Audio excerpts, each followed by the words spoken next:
कई सारे उम्मीदवार हैं, अलग अलग दलों से हैं, सौरभ सिंह ही की। और मैं घर को पूरी तरह से सजाने के मुझे एक लंबी पारी में खेलना चाहता हूँ। जीत हार अपनी जगह है। युवा हमेशा युवा का ही साथ देता है, इसलिए हम लोग युवा हैं और युवा का ही साथ देंगे। एक स्पोर्ट प्लेयर रहे हैं और एक खिलाड़ी में जो क्षमता होती है सबको साथ लेके चलने की, अभी तक जो आए वो आए और आकर के कब चले गए, लेकिन मैं घर का बेटा हूँ। पहली बात तो हमें लड़ाई कठिन नहीं है, उनकी लड़ाई हमसे कठिन है। तो मैंने बचपन से देखा कि इनके अंदर एक अलग से मतलब एक ऊर्जा है कि सबको साथ लेके चलने की, और वो मैं इंटरनली देख रहा हूँ कि इनका एक सपना है। लेकिन अगर पार्टी ने मुझ पर निष्ठा या विश्वास जताया है तो मैं उसको पूरी तरह से उस पर कारगर।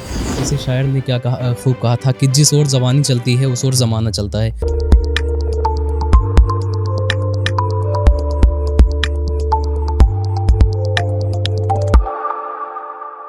द यूपी खबर की चुनावी टीम लखनऊ से इस वक्त आ गई है प्रतापगढ़, और प्रतापगढ़ में मेरी मौजूदगी है विश्वनाथगंज विधानसभा सीट पर।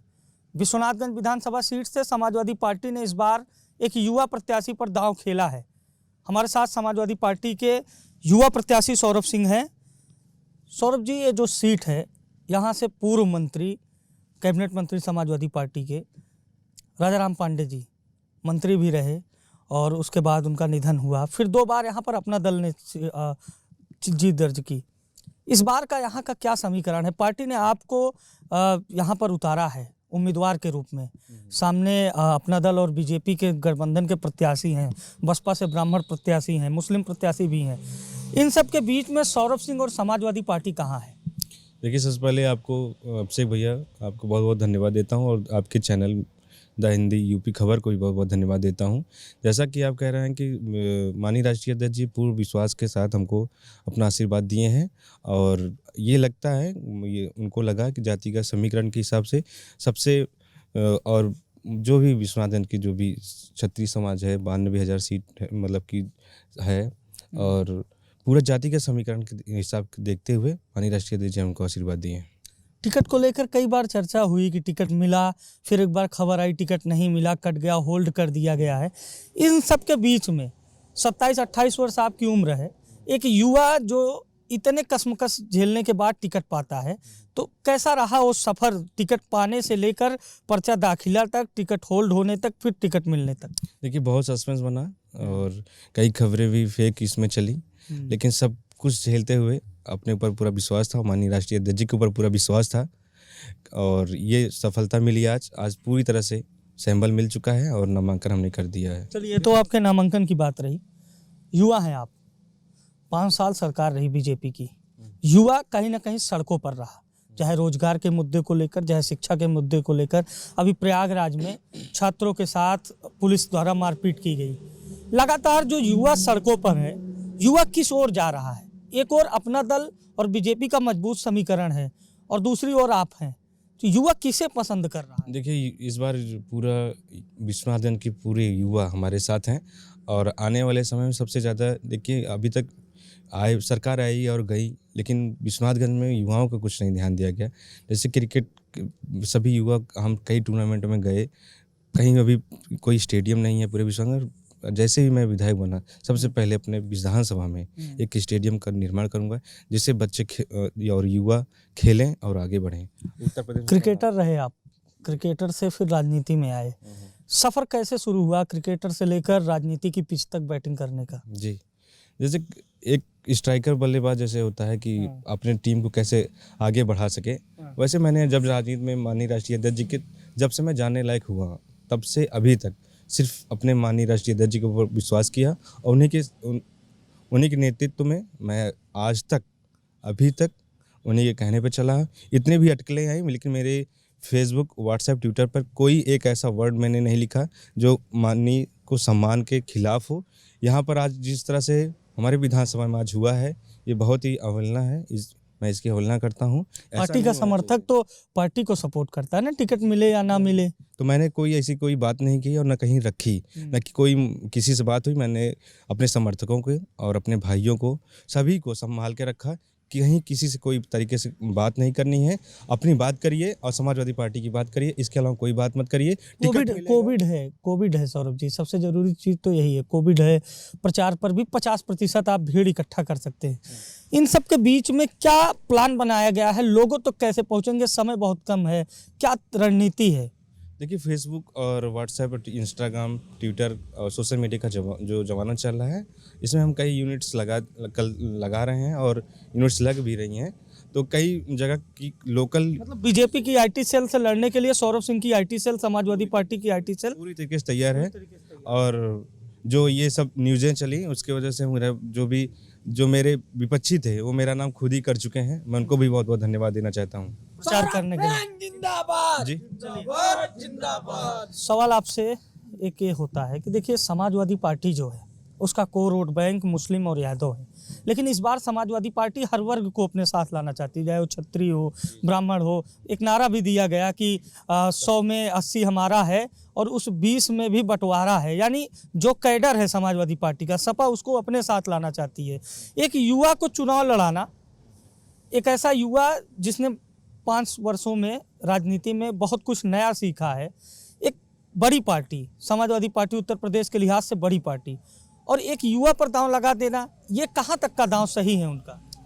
देखिए, माननीय राष्ट्रीय अध्यक्ष भी हमारे युवा हैं और युवा के ऊपर पूरा भरोसा किए हैं और उनका भरोसा मैं खाली नहीं जाने दूंगा। मुझे कुछ भी करना होगा। ये विश्वनाथगंज में युवा की ललकार है।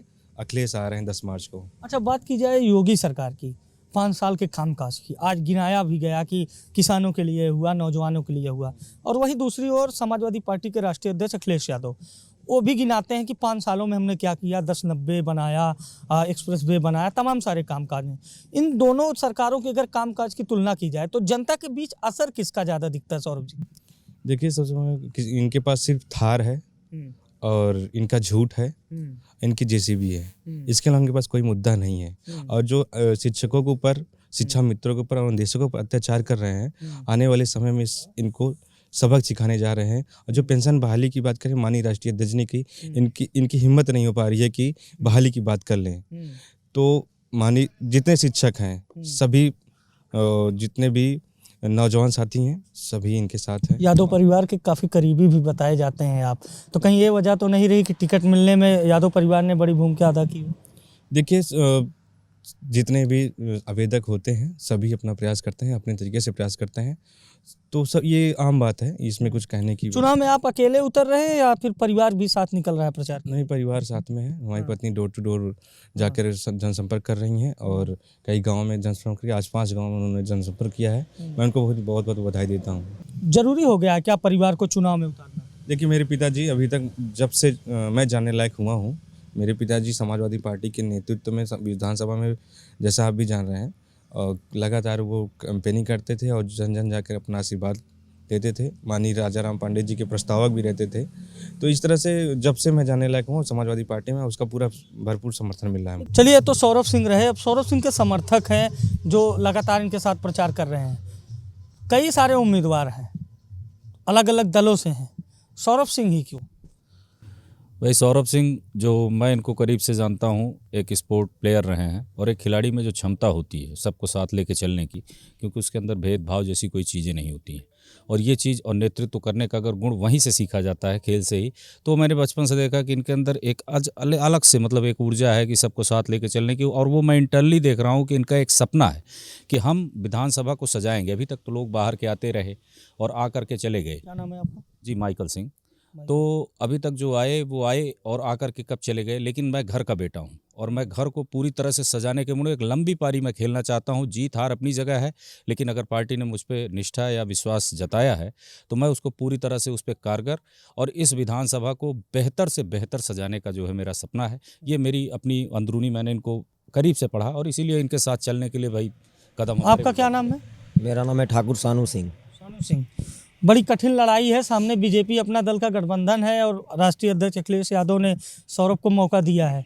क्या स्थिति है एक्चुअल यहाँ विश्वनाथगंज? पहली बात तो हमें लड़ाई कठिन नहीं है, उनकी लड़ाई हमसे कठिन है। और युवा हमेशा युवा का ही साथ देता है, इसलिए हम लोग युवा हैं और युवा का ही साथ देंगे। युवा का साथ देंगे, बिल्कुल। सौरभ जी, चलते चलते कुछ लोग और हैं, उनसे फिर आपसे एक सवाल करके, कितनी कठिन चुनौती है इस सवाल पे, तो लोगों ने कहा कि भाई चुनौती नहीं है। जनता को कैसे अपने साथ लाएंगे? जनता को लुभाने के लिए कुछ वादे कुछ दावे तो होते ही हैं ना। जनता अपने आप बखुद चली आएगी, क्योंकि बहुत दिनों बाद सौरभ सिंह समाजवादी पार्टी के प्रत्याशी हैं, ये अलग की बात है, लेकिन सौरभ सिंह विश्वनाथगंज के लड़के हैं, यहाँ के रहने वाले हैं, और हमारी समाजवादी पार्टी में विचारधारा हो ना हो ये अलग की बात है। मेरा नाम अजय सिंह है, लेकिन सौरभ सिंह मेरे घर के हैं, व्यक्तिगत संबंध है। आपका क्या नाम है? जी मोहम्मद साजिद खान। मतलब पूरा जाति समावेश बैठा लिया है आपने कि आप क्षत्रिय हैं, मुस्लिम भी हैं, आपके साथ यादव भी हैं, इसी समीकरण पे चल रहे हैं आप लोग। जी हाँ? जी। क्या है सौरभ सिंह की रणनीति? देखिए, एक बात कहना चाहूँगा कि किसी शायर ने क्या कहा, खूब कहा था कि जिस ओर जवानी चलती है उस ओर ज़माना चलता है। हमारे सौरभ भैया एक युवा प्रत्याशी हैं, और इनके अंदर जो ऊर्जा है, जो क्षमता है विकास कार्य करने की, और जिस तरीके से माननीय अखिलेश यादव जी ने इन पर भरोसा जताया है, जैसे कि पहले ही बताया भैया जी ने कि मैं स्पोर्ट्स का प्लेयर रहा हूं, तो जिस तरीके से माननीय राष्ट्रीय अध्यक्ष जी ने कैप्टन के रूप में इनको खेलने के लिए भेजा है, उस पर पूरी तरीके से कैप्टन के लिए तो टीम भी जरूरी होती है ना। मजबूत टीम नहीं होगी तो कैप्टन कैसे बिल्कुल, खेले? अगर मजबूत टीम ना होती तो आप देखिए, अभी न्यूज़ में आप देख रहे होंगे लगातार कि बंगाल की जो मुख्यमंत्री हैं ममता बनर्जी जी, वो भी उत्तर प्रदेश में आ गई हैं। मतलब आईपीएल की तर्ज पे विदेशी प्लेयरों को भी ला रहे हैं। जी बिल्कुल। सौरभ जी, चलते चलते एक आखिरी सवाल आपसे, वास्तविकता अगर जानना चाहें, अभी आप कहाँ खुद को देखते हैं, और चुनाव बाद जब मिलेंगे तब आप कहाँ रहेंगे? आप हमसे 10 मार्च को मिलिएगा, इस पूरे विधानसभा में प्रतापगढ़ के सबसे ज़्यादा वोटों से मैं जीत के आऊँगा विधानसभा। चलिए, सौरभ सिंह थे, सौरभ सिंह के समर्थक थे, जिन्होंने हमसे बातचीत भी की, और इनका कहना है कि 10 मार्च को इनकी विजय होगी। द यूपी खबर की टीम आगे भी और विधानसभाओं में चलेगी, लगातार जानने का प्रयास करेगी कि इस बार किसकी सरकार हवा किधर है।